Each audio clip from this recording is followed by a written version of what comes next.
J. Johnson's crew, always on the road. Safety rules, compliance, the heavy load.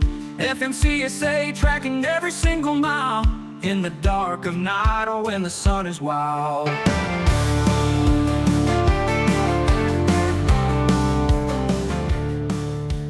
Carriers running.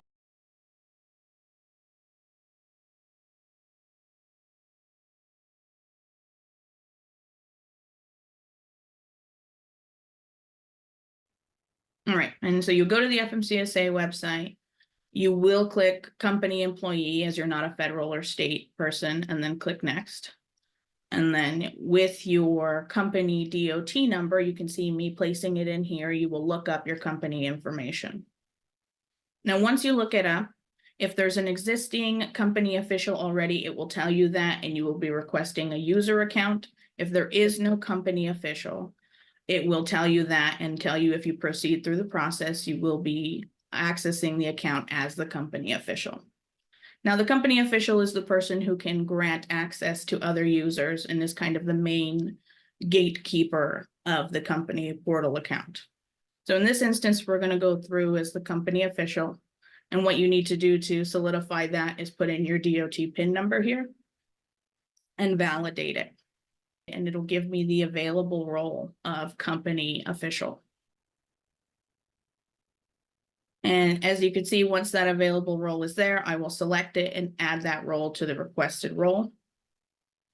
Now, for this example, I do want to show that each box has a little question mark above it.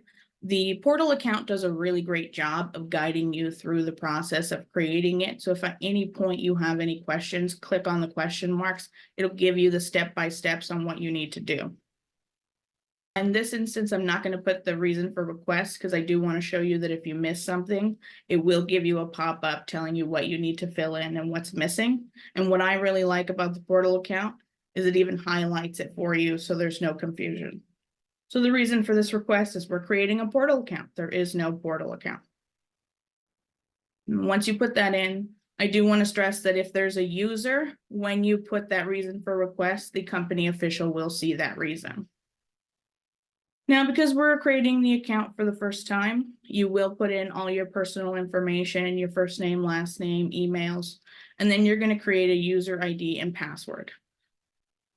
I will discuss why that's going to be important later. Even though you won't use it to access the portal again, you will need to save it. Now, once you go through that process, you will input your company information.